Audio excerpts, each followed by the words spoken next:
On Talking with Dr. Donna, we focus on 4 pillars of health to help build a generational health network to end the cycle of premature death in the Black community. I created Talking with Dr. Donna as a way to educate as many people as possible and give accurate information from a trusted physician. Go to Talking with Dr. Donna and get accurate information.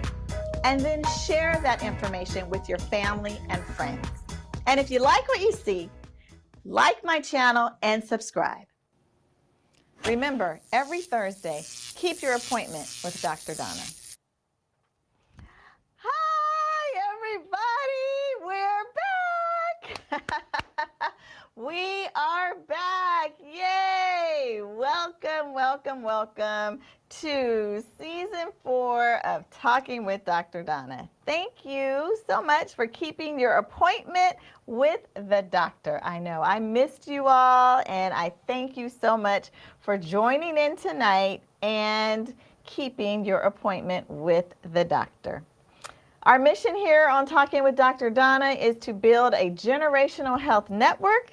And we're focusing on 4 pillars of health to help end the cycle of premature death in the Black communities in America and across the diaspora. So welcome everyone. I'm Dr. Donna White-Carey, and if this is your first time joining Talking with Dr. Donna, thank you. And if you are a regular and keeping your appointment, then welcome back. I'm excited to be back. Really am excited to be back because we have a lot to talk about, a lot of health issues to cover, a lot of knowledge to give to each of you and to our community. And so thank you again for being here. If you want to follow me, remember you can follow me on Instagram, you can follow me on Facebook, and you can most importantly follow me right here on the YouTube channel. So if you have not already subscribed to my YouTube channel, please do so now. And then I have 2 asks of you.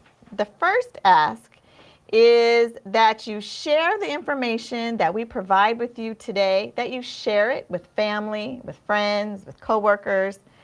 And then secondly, my favor my ask of you is to subscribe. Subscribe. If it's your first time coming on to Talking with Dr. Donna, you may be saying, well, what is this generational health that you are talking about? What is this network that you're attempting to build? And why is it so important? Well, I'm so glad you asked tonight. Watch this video and find out about generational health.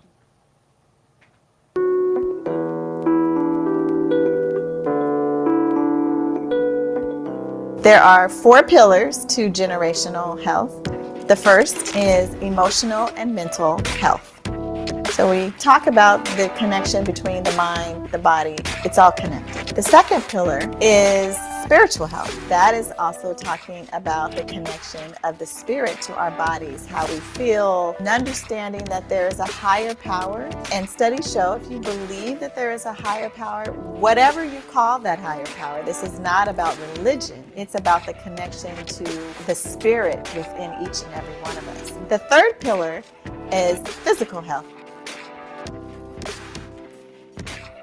The fourth pillar is environmental health, and that really focuses in on the importance of our air, the soil, the places where we live, and how that impacts our health. Those are the 4 pillars of generational health, and I'm building a network of organizations and people to help build up each of those pillars, and that end the cycle of premature death in the Black community. No one talks about generational health, the impact that health decisions are made as a child, how in this generation then impacts the next generation. Diabetes passed from mom to child to their child, high blood pressure, cancer. I mean, all of these diseases are generational. I can get them, right? Because all of our genes are either turned on to create disease or turned off. And if I make a change in my dietary habits in particular, because that's probably the biggest place, generational health is important that we start with our children, because they have the ability to turn that off so that the next successive generations can be on a path of wellness. Then they can make a change for the next 4 generations.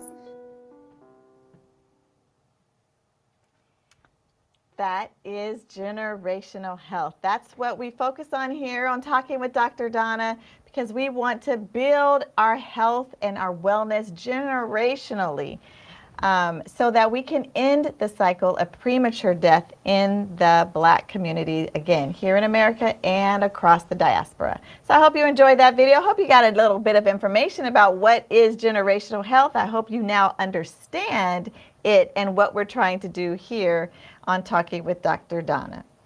So October is Breast Cancer Awareness Month. So I'm in my pink today representing. It is this cancer is probably the biggest disease that we have as women in our community. I have a personal connection, unfortunately, to breast cancer. And so in my family, as we talk about generational health, there's pictures of my grandmother, Cloeva, who shares a birthday with my baby boy, and my 4 aunts. I'm showing you this picture, and we're talking about breast cancer awareness and talking about generational health because I have a generational story around breast cancer. So my Aunt Darlene, who is in the bigger picture, oh, and that's little Dr. Donna standing there. That's my mom. I'm standing in front of my mom. And to the, I don't know, the right of my grandmother in the white shirt with the design, that's my Aunt Darlene. Now, my Aunt Darlene was diagnosed with breast cancer in the 80s, and she was diagnosed, at the time she was diagnosed late. So the early detection that we talk about now wasn't really in place in the 80s. So by the time she was diagnosed at the age of 37 and died by the age of 39. So in the midst of treatment. So died very quickly after her diagnosis because it was so far advanced. My Aunt Leona in the red shirt in that grown family picture, my Aunt Leona is a 2-time breast cancer survivor. She went through her first bout in the mid-90s and then about 5 years in one breast, and then about 5 years later she returned in the other breast. So, but she went through her treatments, early detection, definitely was diagnosed, treated, and now is alive at 85 years old, doing well. That's my Aunt Leona. My mom, who is there in the kind of paisley dress, who's standing behind cute little baby Dr. Donna. My mom was 77 years old and one day noticed a lump in her breast while doing her self-breast exam. And it turned out that she also had breast cancer. Unfortunately, my mom was misdiagnosed, and so the type of breast cancer that she had was misdiagnosed from the very beginning. And so the treatment plan that we kind of set up was the wrong treatment plan. And unfortunately, that metastasized everywhere. And a couple of years after we thought she was finished with her treatment, she was sick again, and we realized it had metastasized, and then she succumbed to the disease. So breast cancer and breast cancer awareness is really important to me and my family generationally, because we have had bouts of breast cancer. My cousin, who is Darlene's daughter, was diagnosed with breast cancer last year. She thankfully has gone through treatment, is doing really, really well, recovering. But as we talk about generational health, these are the type of things that we're talking about. And we're talking about breast cancer awareness these are the things that you need to be aware of so that you know what diseases are in your family. And so you can be aware of when you might need to do your breast cancer screening as a woman. When you're going to get your mammogram, why it is important. Because early detection can save your life. And this is also why I talk so much about advocacy and knowing what you have in your family, taking somebody with you to the doctor, asking those questions, because as you can see, as you just heard, even in a family where there is a doctor, there are opportunities and chances and challenges in dealing with the medical community. So I'm putting this here because for my own generational story and generational health, it's important that I know not only that there's breast cancer in my family, even though I've done the testing and they say there's no genetic component that they know about now. It just seems kind of like it's generational and in my family, right? Because I have my mom, her sisters, now my cousin. So just to be aware. Awareness, awareness, awareness. That's what this month is about, awareness. So let's talk about COVID, because it's not over. And as we talk about cancer and we talk about other diseases, what we know about cancer and COVID is that those, and studies show that those who have cancer are more likely to succumb to COVID, right? And so we know that though, because COVID has always been the same in the sense that if you have a weakened immune system, it puts you at a higher risk of death from COVID. So COVID is not gone. I know we have been gone for the last 3 months of talking with Dr. Donna. We took a summer break. Now we're back here in the fall and COVID is still here. It has not left. And I know many of you might be saying, why are we still talking about COVID? Because each of this year alone, from January to where we are in October, there have been almost 23,000 people. 23,000 people who have died from COVID. And that's just here in Alameda County, 23,000 people. So that's why we're still talking about COVID. So we've moved, when we're talking about COVID, we have moved from how we determine how much COVID is in our community. We used to kind of look at our blood sampling. Well, now we do wastewater. And we've been doing this wastewater for a while, but since we haven't been in session, we haven't talked about it. So I want to tell you about wastewater and the sampling. It doesn't tell you, like a blood test, who the individual is, but it does allow you to see how much COVID is in the community. Excuse me. So how much COVID is out there in the community? So you can see from the slide there that has gone up and down and up and down, and now we're currently kind of in another little bit of an upswing of COVID in our community. That may not be surprising because we are moving into the winter season and respiratory illnesses tend to increase in the winter, so not so surprising. But it should also alert you to the fact that the COVID is still very much in the community. That line, those dots, have never come down to zero. We've never not had it in our community since we've started looking at wastewater. So that tells you that there's still COVID in the community and you still need to be careful out there. There's also another change that happened around COVID, and that is looking at our COVID deaths. So I said 2,300 people in Alameda County have died from COVID. And I'm going to gander because the way in which we look at COVID deaths now has changed, right?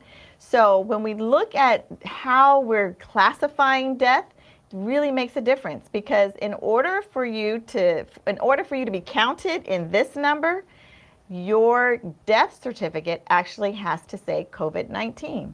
If it says respiratory failure or pneumonia, even though COVID may have been the cause, if it doesn't say it on the death certificate, it doesn't get counted in our death rates.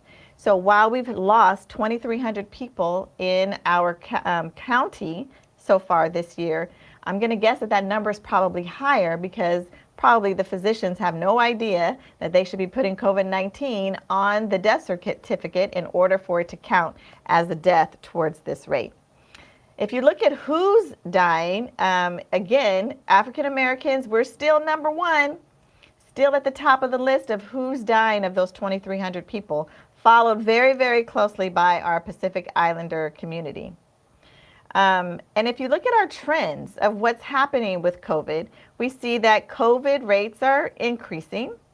And the other diseases that our wastewater looks at is it looks at influenza, influenza A and B, it looks at RSV, and it looks at monkeypox. So when you look at all of those diseases, we see that COVID is rising. We see that influenza A, which kind of started having a little bump a couple months ago, is now starting to drop. We see that RSV is making a rapid rise from 0 all the way up. And we're kind of really out of the woods when it comes to monkeypox. So really, COVID is still the top respiratory illness that we're facing right now. The most common variant is something called XBB.1.5. But it is another Omicron variant. So if you recall, when we went through all the different changes in the variant, first we had Delta, then Omicron came up out of nowhere, and then Omicron started having these different variants. Well, that's where we still are. We're still in the Omicron variant, but it is our most common dominant variant right now. It can move easily, goes from host to host. It does what all of our COVID variants used to do, which is just start to change. But there's good news, right? Because our second need to know is about our COVID vaccine, our new COVID vaccine. And so a lot of people have been calling it a COVID booster. And I will say that even when I was hearing about it, was hearing that this was going to be a COVID booster. But it's actually not a booster. It is actually a new vaccine. So they took the COVID vaccine and reformulated it. So if you recall, kind of right as our last few episodes of talking with Dr. Donna before we went on summer break, we were talking about the bivalent vaccine and how important it was for you to get the bivalent vaccine because it had 2 different strains of the COVID virus into that vaccine, the most dominant variants. Well, now this new vaccine, very similar to what we do and look at for flu, where we look at which flu variants are sort of in the community, and then they create a flu. I say we, like I'm in the lab helping them. We create a vaccine, a flu vaccine. And that flu vaccine really attacks the most common flu variants of the season. Well, that's what they did with this new COVID vaccine, okay? So what they did was they looked at what's the most common variant in the community around COVID, and this is coast to coast. And then they decided they're going to make a monovalent one variant that it's attacking in the vaccine, and that's the new vaccine. So that's why it's not a booster, because it's not the same vaccine that we had when we had the bivalent vaccine. It's a completely new one. Anybody over the age of 5 is eligible to get this new vaccine, and you should, because I just talked about the fact that COVID is increasing in our community, and one of the things that we know for sure that helps to combat you getting sick from COVID and you getting so sick that you go to the hospital and you preventing you from being in that 2,300 count of those who have passed from COVID is protection from the vaccine. Hand washing, wearing your mask, kind of distancing yourself from folks, and this vaccine. It's going to be the same this season, all of the same precautions that we wanted you to take before, same precautions right now. So if you're older than the age of 5, you're eligible to get this new vaccine. If you have a child and a young child between the ages of 6 months to 4 years, Whether or not you get this new COVID vaccine depends on the vaccination status of your child. So the best thing to do is to contact your pediatrician or your provider and then have a discussion about what vaccine you should get and when you should get it, okay? But I really want you to be aware this is a new vaccine, it's a new formulation, it's attacking a different variant than the previous ones. So if you've had a previous booster, I know a lot of y'all are saying, I ain't getting one more shot. Well, please do, because it is different. And so it's going to protect you today, not protect you from months ago, but it's going to protect you to what COVID is in our community today. Okay? All right. So where you're going to get your vaccine. So that is our third need to know, where you're going to get your vaccine. So right here is where you can go to find out where your vaccines are available. They're not available widespread yet, unfortunately, because they're doling out the doses and they're sending it to certain places first. Y'all, we know how this goes. So if you want to know where you can get your vaccines, you can go right here to this vaccine site. You can call the number and find out where the vaccines are available. We know vaccines are available at Walgreens. So most of the Walgreens here in the area have the vaccine. If you have Kaiser, though, and you try to go to Walgreens, they're going to send you to Kaiser. So if you're a Kaiser member, the Kaiser here in Oakland in the Fabiola office on Howe Street, I think that's Howe Street, right? Is that Howe Street? On Howe Street, the Fabiola building, that pharmacy and has the vaccine. So you can go get your vaccine there if you're a Kaiser member. But the best thing to do is to call your Kaiser number and find out which Kaisers the vaccine is available. But it is available. Again, if you have private insurance, you can go to Walgreens. It's free. It's still free, so your insurance should still pay for it. Unless you're a Kaiser member, again, you go to the Walgreens, they're going to tell you to go back to Kaiser because they're not going to pay for Kaiser members, okay? Call that number, go to that website, find out where you can get your vaccines. All right, our third need to know are just some reminders of things that are really important that are coming up in our community. Number one, you may have heard that you can get extra COVID tests. And the federal government is sending out 4 COVID tests to everybody in the household, once again. And they're letting you know that when you get your test, that the date may say that the test is expired. So that means that you should probably anticipate that your test is going to have an expiration date that's passed when you receive it. But if you remember way back, we talked about expiration dates and we talked about what the things were that were expiring and how the labs were continually monitoring their tests to make sure that they were accurately picking up COVID. And so along with your test, if it has a date where it's expired, you can go to www.fda.gov, put in your lot number, and it will tell you the extension. There's an extension on your expired test. So when you get a test, if the date of expiration has already passed, go to the www.fda.gov and see what the new expiration date is, okay? Doesn't mean those tests are bad. Again, it means that they initially put an expiration date on there, and then they continually tested the liquid that's in there and all the things that could possibly expire, and they're finding that we can extend it a little bit further. So go to fda.gov and see when your test extension date. The other thing we want to remind you of is Medi-Cal re-enrollment. So Medi-Cal re-enrollment, if you had Medi-Cal, you don't want to lose your insurance. There has been almost 8 million people across the United States who have lost their Medi-Cal insurance. And that is because, if you remember, we were in a state of emergency. And in that state of emergency, they allowed everyone to enroll in Medi-Cal. So previously, you had to meet criteria. Now, everybody got to enroll in Medi-Cal. Well, now that the state of emergency is over, it's ended, they now are starting to once again look at everyone to make sure that you meet your criteria. So if you had Medi-Cal, you're going to need to really pay attention to your mailbox because they're going to send you a new application, and you must complete that application. There is no automatic enrollment in Medi-Cal.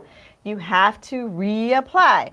So if you get something in your mailbox that says, hey, reapply for Medi-Cal, don't ignore it. Go ahead, fill it out, send it in, and make sure that you keep your insurance. If for some reason in the state of California, at least, if you don't qualify for Medi-Cal, you can always go to Covered California and get health insurance that is much more affordable than if you didn't go to Covered California. I'm not saying it's completely affordable for all, but it's better than if you try to just do market rate on your insurance. So if you have Medi-Cal now, look out for that packet in the mail. Mail it in. If you're not sure that you missed it or you want to know, you can contact social services here in Alameda County, and they'll let you know when your Medi-Cal re-enrollment is due. And that is Alameda County socialservices.org, all one long address, Alameda County socialservices.org. All right, so those are your need to knows for tonight. Thank you, Cherise. Good to see you. Those are your need to know. We got a new, COVID is still out there. We got a new COVID vaccine that we want you to take, and then the reminders about the things that are coming up. All right? All right. Now remember, one of my first asks was to share this information with your family and friends. So please share these need to knows with your family, your friends, your coworkers, your neighbors, anybody, so that everyone can stay informed. All right? Okay. Let's move to our food of the month. So our food of the month is once again in celebration of this October being Breast Cancer Awareness Month and all things pink. So our food of the month are things that are pink. So many pink foods you never really thought about that are out there. So lots of pink foods, but this week we're going to focus in on one particular pink food that I actually really enjoy. I don't know if you guys like it, but it's beets. Yummy. Don't you love beets? Anybody like beets? Anybody out there like beets? I love it. I put it in my salads. They're so good, especially with the little raisins and cheese and some sunflower seeds on a bed of spinach. I should have that for dinner tonight, but I don't have sunflower seeds. But so this is why you want to have beets. Lots of nutrients in it and very little calories. They help to fight inflammation, which is again a benefit for any of our chronic diseases. A lot of them have inflammation in them. It helps to improve your digestive health, helps to improve your brain health, so you can kind of remember some things better. It has some anti-cancer properties, helps to increase and balance your energy, and they're easy to kind of add to like a lot of different types of meals you can add beets to. So that's our food of the month, beets.